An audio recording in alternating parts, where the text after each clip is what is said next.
नमस्कार। आप देख रहे हैं रिपोर्टर मगध।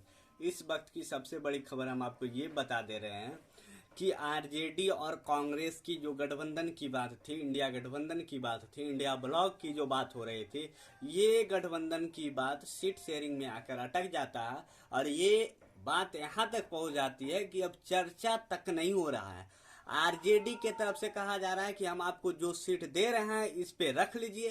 कांग्रेस में कहा जा रहा है नहीं। कांग्रेस में दो खेमा है। एक खेमा ये चाहता है कि 25 से 30 सीटों पर चुनाव लड़े जाए आरजेडी से अलग होकर, और जो आरजेडी के बागी उम्मीदवार है उससे बात किया जाए और उसे उम्मीदवार बनाकर उतारा जाए। दूसरा खेमा ये है कि आरजेडी जो सीट दे रही है उसे लेकर ही चुनाव में उतार दिया जाए। तो ये बात हुई। लेकिन असल बात यह है कि हाल ही में जो पप्पू यादव जी हैं अपनी पार्टी का विलय कांग्रेस पार्टी में किया। लालू यादव जी से भी पहले मिल चुके थे, इससे पहले उसके बाद जाकर कल जब रात में मिले पप्पू यादव से, उसके सुबह के बाद अगले सुबह दिल्ली जाते हैं। उसके बाद वहां उन्होंने अपना पार्टी का विलय किया। प्रस्ताव कांग्रेस पार्टी से ये थे कि आप हमारे पार्टी में आइए, पार्टी को विलय कीजिए, आपको हम पूर्णिया से सीट देंगे। और पप्पू यादव ने पूर्णिया में पूरी तैयारी कर लिए थे। पूरी तैयारी उनका हो चुका है, नॉमिनेशन फाइल करना है, बाकी सभी काम कर चुके हैं। लेकिन आरजेडी वाले आखिर तेजस्वी यादव क्या सोचते हैं, क्या समझ रहे हैं? उनको क्या पूर्णिया की रणभूमि इतना आसान लग रहा है? क्या तेजस्वी यादव जी, क्या लालू यादव जी को पप्पू यादव को साइड करना मंशा बना हुआ है? क्या पप्पू यादव जी के बारे में सोचते हैं तेजस्वी यादव जी? आखिर क्या उनके दिमाग में चल रहा है? उनका कौन राजनीतिकार है, कौन है जो इस तरह की बातें समझा रहा है तेजस्वी यादव जी को, लालू यादव जी को? पूर्णिया से पप्पू यादव जी यदि निर्दलीय भी चुनाव लड़ते तो भी सीट निकालते, क्योंकि पप्पू यादव इतना मेहनत पूर्णिया में कर चुके हैं कि आप मत पूछिए। उनके हर एक उम्मीदवार से तुलना नहीं कर सकते पप्पू यादव जी को। इतना उम्मीदवार वहां जैसे पूर्णिया से तैयारी कर चुके हैं पप्पू यादव जी। इसके बावजूद भी आरजेडी अड़ी हुई है कि पप्पू यादव को मधेपुरा से आप चुनाव लड़ाइए, हम पूर्णिया से अपना कैंडिडेट देंगे। इसका ये वजह है कि बीमा भारती जी को, जो बीते रात तेजस्वी यादव जी से मुलाकात किए हैं और मुलाकात करने के बाद आरजेडी की सदस्यता ग्रहण कर ली गई है। आरजेडी से कहा गया है कि उनको वहां से पूर्णिया से चुनाव लड़ाया जाएगा।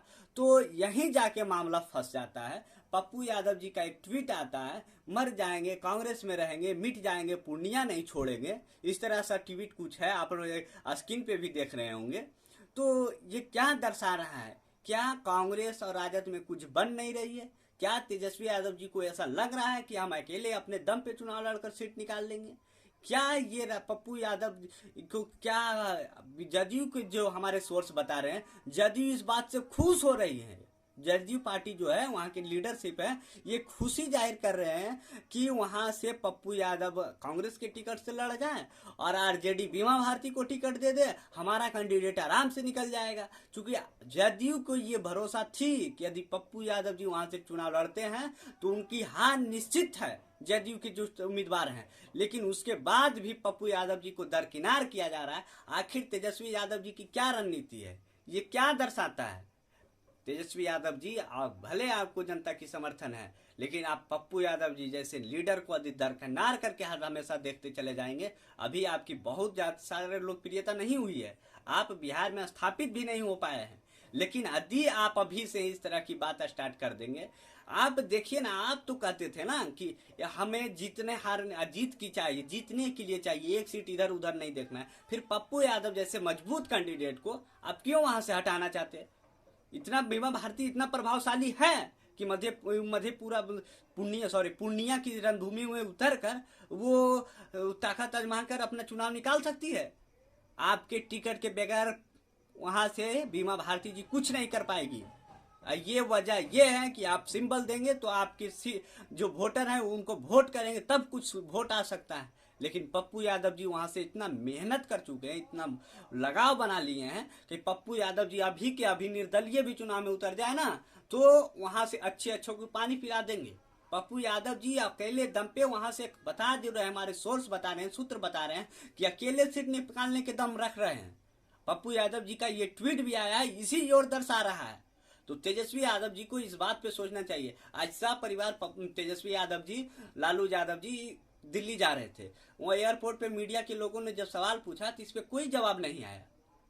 ये नहीं आना या आना ये गलत बात है, लेकिन हमें लगता है कि सीट बंटवारे में तेजस्वी यादव जी जिस तरीके से कर रहे हैं, क्या हमें तो नहीं समझ में आ रहा है क्या इसमें राजनीति हो रहा है, क्या राजनीति चल रही है। ये तो खैर उनका राजनीति करने का स्टाइल है, पप्पू यादव जी समझे या तेजस्वी यादव जी समझे, लेकिन जो आम लोगों में चर्चा की विषय है ये हम इस वीडियो के माध्यम से समझिए एक तरह से राजनेताओं की बात पहुंचाते हैं। राजनेताओं की जो बात होती है ये हम आम आदमी को पब्लिक के पास पहुंचाने की कोशिश रहती है हमारी। जो आम जन की बात होती है ये सरकार तक पहुंचाने की कोशिश होती है हमारी। तो हम रिपोर्टरों को, हम जो जैसे लोग हैं चैनल पे जो काम कर रहे हैं उनका एक ही मकसद होता है कि खबर पहुंचाए। हम लोग खबर पहुंचाने की काम कर रहे हैं। आखिर यदि तेजस्वी यादव जी बीमा भारती को वहां कैंडिडेट देते हैं तो पूरी तरह से हार तो होगी, इसके बाद जदयू को फायदा होगा। तो तेजस्वी यादव जी अब डिसाइड करें कि क्या पप्पू यादव जी को दरकिनार करके बीमा भारती को टिकट दिया जाएगा। तो फिर भाई तो जो हमारे सोर्स है वो बता रहे हैं कि हार पक्का होगा। जदयू वाले भी खुश हो रहे हैं, जदयू का जो हमारा सोर्स है जदयू वो भी बता रही है इस तरह की बात कि हम लोग तो बहुत खुश है, पप्पू यादव जी अकेले लड़ जाए कांग्रेस के टिकट से, पे आरजेडी बीमा भारती को टिकट दे दे। जब से बीमा भारती गई है, सदस्यता ली है, तब से वहां हमारी सोर्स जो बता रहे हैं जदयू खेमा खुश है कि बीमा भारती इसलिए गई है कि वहां से टिकट मिलेगा, उनको चुनाव लड़ेगी। और यदि आरजेडी के टिकट पे बीमा भारती जी चुनाव लड़ती है तो बताइए क्या होगा। पप्पू यादव जी इधर से लड़ेंगे, इधर से बीमा भारती लड़ेगी, इधर से जदयू का कैंडिडेट आएगा, किसको फायदा होगा? ये वोट का बिखराव किसका होगा? ये तो भी आरजेडी के जो बैठे लोग हैं इसको सोचना चाहिए ना, जो वहां के नेतृत्व कर रहे हैं, जो रणनीति बना रहे हैं, इस तरह की बात कुछ गहन विचार तो कर रहे होंगे। आखिर क्या मतलब है भाई, राजनीति है सबका अपना अपना। चलिए खैर जो भी होता है आपको हम पल पल की खबर आपको हम देते रहेंगे। जो भी अभी तक वीडियो को शेयर नहीं किए वीडियो को शेयर कीजिए, चैनल को जो तक अभी तक सब्सक्राइब नहीं किए चैनल को सब्सक्राइब कीजिए, हम लोगों को मनोबल बढ़ाइए।